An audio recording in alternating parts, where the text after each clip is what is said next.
नमस्कार दोस्तों। अधिकांश शास्त्रों में वर्णित है कि बेटा बनकर, बेटी बनकर, दामाद बनकर और बहू बनकर वही आता है जिसका हमारे साथ कर्मों का लेना देना होता है। लेना देना नहीं होगा तो नहीं आएगा। एक फौजी था जो अनाथ था। अपना वेतन फौज में जमा करता जा रहा था। थोड़े दिनों में एक सेठ जी भी फौज में माल सप्लाई करने लगे, जिनसे उसका परिचय हो गया।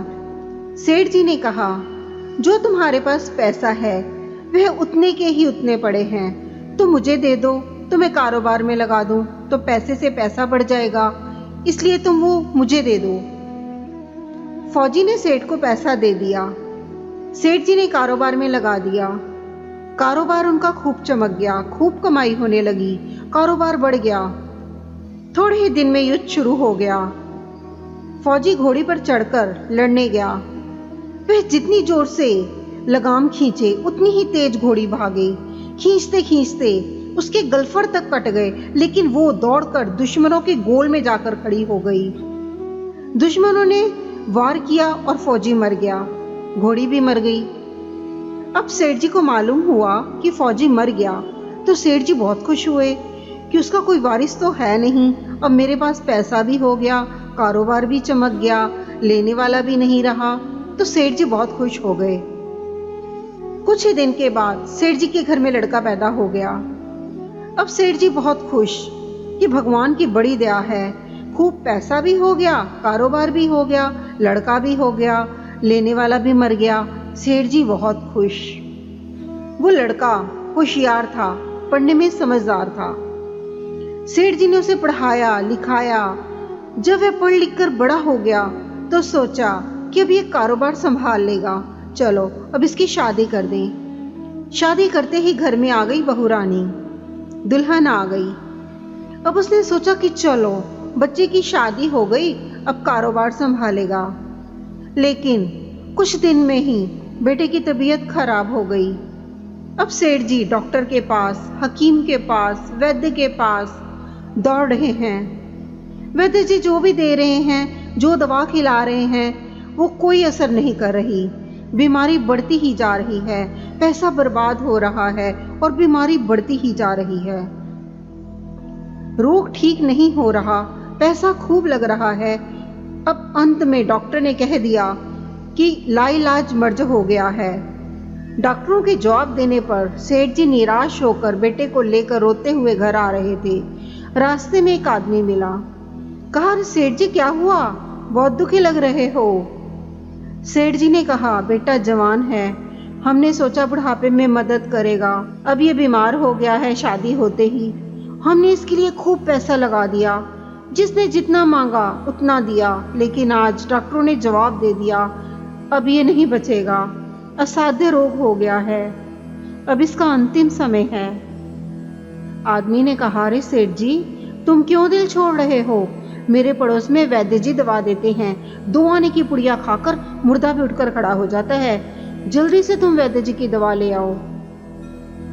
सेठ जी दौड़कर गए, 2 आने की पुड़िया ले आए और पैसा दे दिया। पुड़िया ले आए, बेटे को खिलाई, वह पुड़िया खाते ही मर गया। जब बेटा मर गया तो सेठ जी रो रहे हैं। सेठ जी और उनके परिवार के साथ साथ पूरे गांव वालों की आंखों में भी आंसू थे। तब एक सिद्ध महात्मा जी आ गए। उन्होंने सबके रोने का कारण पूछा। लोगों ने बताया, इस सेठ जी का एक ही जवान लड़का था, वो भी मर गया, इसलिए सब लोग रो रहे हैं, सब दुखी हो रहे हैं। महात्मा जी बोले, सेठ जी रोना क्यों? सेठ जी बोले, महाराज जिसका जवान बेटा मर जाएगा वो रोएगा नहीं तो क्या करेगा? महात्मा कहने लगे, और उस दिन तो आप बड़े खुश थे सेठ जी। किस दिन? सेठ जी बोले। महात्मा बोले, फौजी ने जिस दिन पैसा दिया था। सेठ समझ गए कि यह सिद्ध महात्मा है। वे कहने लगे, हाँ कारोबार के लिए पैसा मिला था तो खुशी तो थी। महात्मा व्यंग से बोले, और उस दिन तो आपकी खुशी का ठिकाना ही नहीं था। बोले, किस दिन?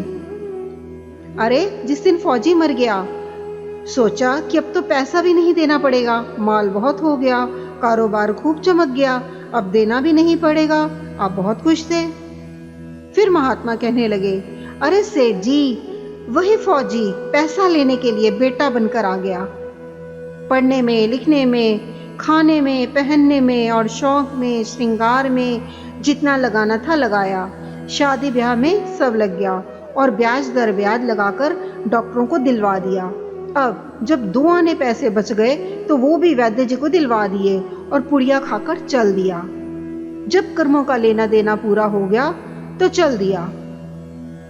सेठ जी रोने लगे कि हमारे साथ तो कर्मों का लेन देन था, चलो हमारे साथ तो जो हुआ सो हुआ, लेकिन वो जवान बहुरानी घर में रो रही है। जवानी में उसको धोखा देकर विधवा बनाकर चला गया, उसका क्या जुर्म था? उसके साथ ऐसा गुनाह क्यों किया? महात्मा बोले, यह वही घोड़ी है जिसने पिछले जन्म में जवानी में उसको धोखा दिया, इसने भी जवानी में उसको धोखा दे दिया।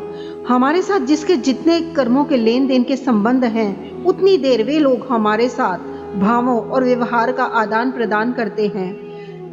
यदि वे अच्छे होते हैं तो हमारी संतान दीर्घायु और उत्तम आचरण वाली होती है, अन्यथा अल्पायु या जीवन भर दुखी करने के लिए उत्पन्न होती है। जैसा बोते हैं वैसा ही काटते हैं।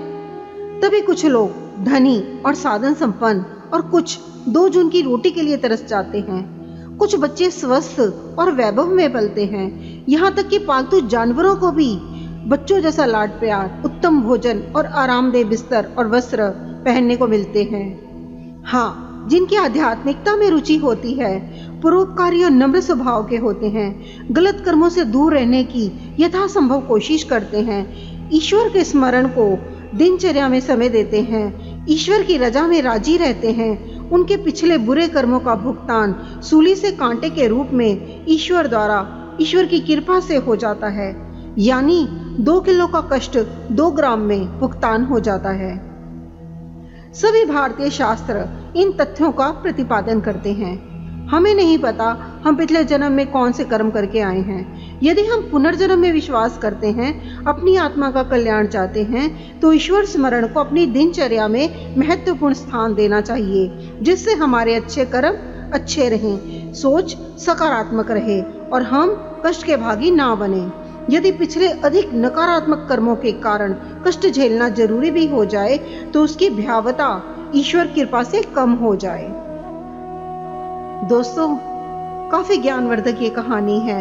अगर आपको ये अच्छी लगी हो तो कृपया इसे लाइक कीजिए, शेयर कीजिए और चैनल को सब्सक्राइब भी जरूर कर दें। नमस्कार।